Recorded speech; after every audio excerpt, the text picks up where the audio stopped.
Ошко, гимназия Лиман, урок в 8 классе. Тема сочинительные, подчинительные союзы. Учитель русского языка Кадырова Ализа Усупчановна. Здравствуйте, дорогие ребята!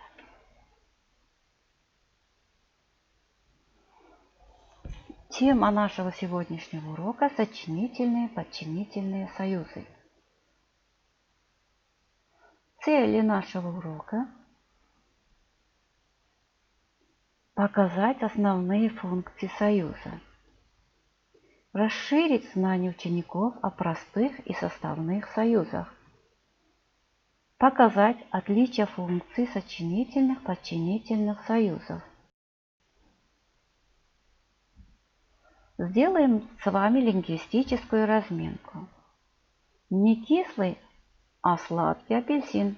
Здесь мы видим союз А. Не глубокая, а рыбная речка.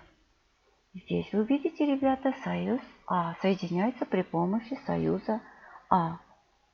Не закрытое, а распахнутое настежь окно. Не медли, а поторопись. Не глупо, а умно поступил. Не правда, а обман. Мал золотник, да дорог.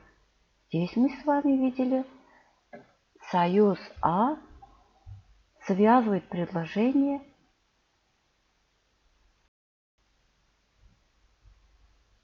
союз.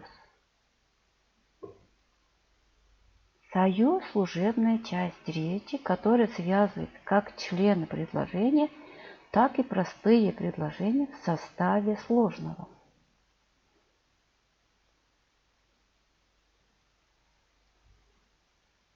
Общее грамматическое значение союза – это обозначает сочинительные и подчинительные связи между словами и предложениями. Синтаксические признаки союзов. Союзы не входят в состав членов предложения. Мы не можем задавать союзам вопрос. Союзы делятся по разряду и построению. Союзы бывают простые и составные. Простые союзы – это и, а, но, да, что, если, когда и другие. Например, хоть изранены французы, да не утрачены. Составные союзы – это потому что, так как, от того что, в силу того что, вследствие того что, до тех пор пока, с тех пор пока и другие.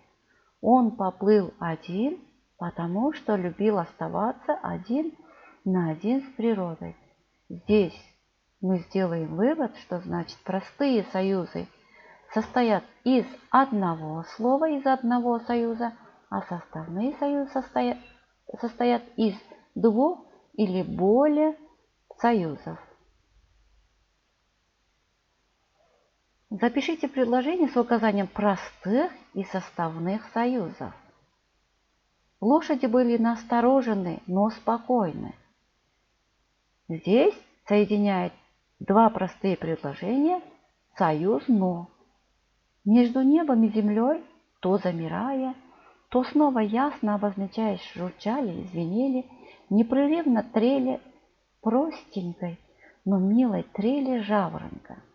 Здесь вы видите сложное предложение, несколько соединяется при помощи нескольких простых союзов. Он услышал, как будто кто-то стукнул в окно.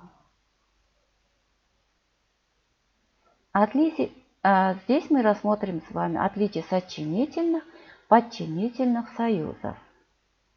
Сочинительный союз связывает однородные члены предложения и равноправные по смыслу простые предложения в составе сложного. Предложения, связанные с сочинительными союзами, называются сложно сочиненными. А подчинительные союзы связывают простые предложения в составе сложного. Одно из предложений подчинено другому. От одного к другому можно поставить вопрос. Предложения, связанные подчинительными союзами, называются сложно подчиненными. Раскройте скобки, вставьте пропущенные буквы и знаки препинания, определите роль союзов в предложениях. И это вам будет, ребята, домашнее задание. Вместо точек поставите нужные орфограммы. Квадраты полей и кипарисы, и маленькие домики среди них, в их вьющиеся дороги и платаны, все это тянется до горизонта. Я сделала первое предложение, вы должны наподобие этого поставить пропущенные буквы, определить роль союзов в предложениях. Подумай и ответь, для чего нужны союзы? Почему союзы делятся на сочинительные и подчинительные? Что вызвало трудности в изучении темы? О чем было интересно знать? Ответите на эти вопросы.